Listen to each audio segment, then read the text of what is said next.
Americans love to argue about whether the American dream is dead. Some say it's alive and well, you just have to work harder. Others say it's a lie and it was never real to begin with.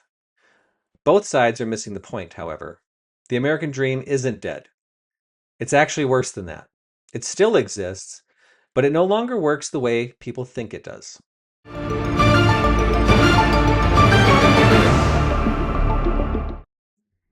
The American dream was never about becoming rich. It was about predictability.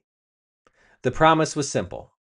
If you worked hard, played by the rules, delayed gratification, you didn't get luxury, you got stability. A home, a family, a future that felt solid. That promise didn't mean everyone succeeded. It meant effort and outcome were roughly connected. And that connection is what made people believe. The dream didn't collapse overnight. It eroded slowly. Wages stopped tracking productivity, housing stopped tracking incomes, and education stopped guaranteeing mobility. At the same time, risk shifted downward, reward moved upward, and failure became individualized. If you struggled, it wasn't the system's fault. It was your mindset. It was your hustle. It was your fault. That story kept the dream alive just long enough to prevent reform. Here's the uncomfortable part. Most Americans didn't stop believing in the dream because they failed. They actually stopped believing because they did everything right, and they still fell behind.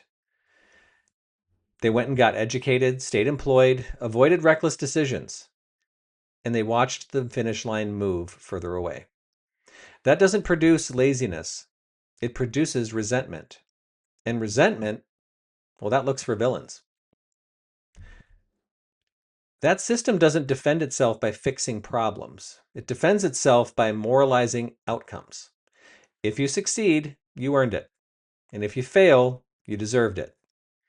That framing is powerful because it preserves the dream symbolically, avoids structural accountability, and turns systemic stress into cultural warfare. People argue about work ethic, values, and identity instead of incentives, access, and power. That's not accidental. That's designed. And this is where the comparison matters right now. With Venezuela's collapse, its belief evaporated completely. America is different, however. Here, belief lingers after functionality is faded. People still believe in the dream, even as the mechanisms that once supported it weaken.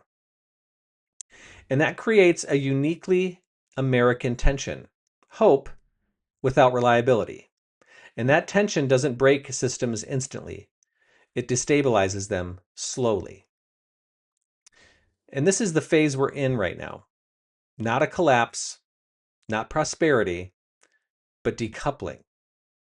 Where credentials don't guarantee security, hard work doesn't guarantee progress, and stability feels increasingly fragile. People sense this, even if they can't articulate it. So they reach for what? Strong personalities, simple explanations, and cultural enemies. Not because they're irrational, because they're trying to restore a promise the system no longer can clearly keep. So the question isn't, is the American dream dead? The real question is, what version of this dream are we still pretending exists? A system can't survive indefinitely on inherited belief. Eventually, belief demands proof. The American dream doesn't need to be destroyed. What it needs is to be updated honestly. Not rebranded, not mythologized or weaponized against people who are struggling. Because when a system keeps symbols but breaks its promises, people don't stop believing, they stop trusting. And our current history is clear about what happens next.